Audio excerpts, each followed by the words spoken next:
Alright, this is Victoria Adams with my presentation for ESPE 3760. My presentation is on epilepsy, but I'll mainly focus on the grand mal seizure. I'm going to go over some definition, characteristics, local and national associations, and some educational implications and some references.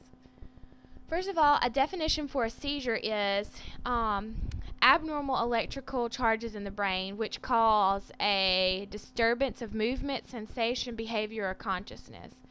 Although there are more than two types of seizures, there are two commonly known types of seizure. The grand mal, which in French means big illness, is the most severe and conspicuous form of a seizure, and it's the most well known. It's very frightening to someone if they've never experienced before. And there's the petit mal, which is it's much less severe, and it occurs more frequently. Now, a seizure is different from epilepsy. Epilepsy is a condition in which seizures occur chronically or repeatedly. To make it a little more understandable, a seizure is a symptom of epilepsy.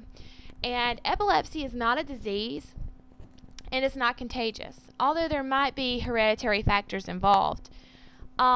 There are an estimated 1.4 to 2.7 million people who suffer from epilepsy, and it can occur at any age, but is most often seen in the very young and elderly. Here's some characteristics.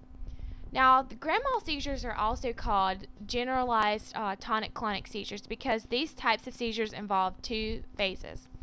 The first is the tonic phase, in which the body becomes very rigid, and the second is the clonic phase, in which there is uncontrolled jerking.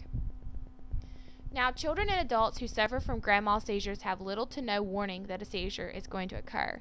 Some people do, however, have an aura, which is a sort of a warning, built-in safety kind of thing that their bodies develop.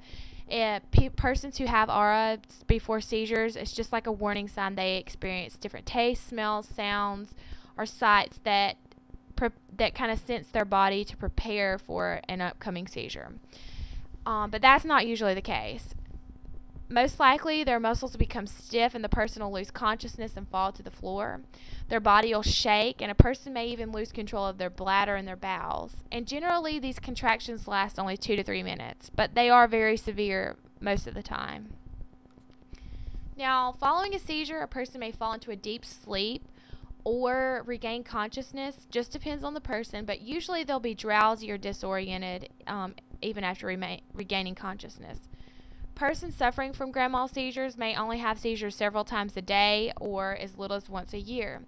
And they usually occur during the day, and they typically do not require emergency care.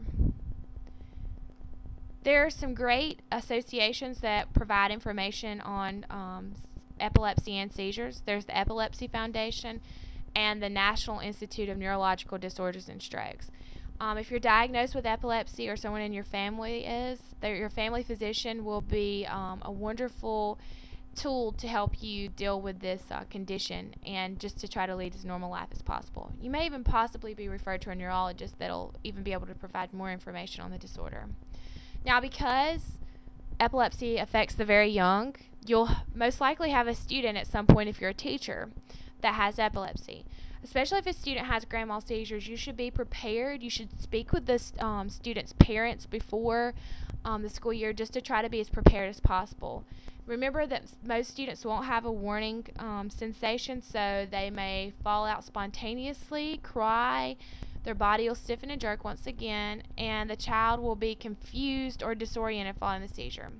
During a seizure, teachers should remain calm, keep the class calm, ease the child gently on the floor and clear the area around them, put something under the child's head to keep their head from banging, put the child gently on their side, don't force anything down their throat, don't try to hold them down, just allow the natural process to occur, allow the child to rest following a seizure, and if something abnormal happens that you haven't been told about, get emergency help immediately. Here are some references.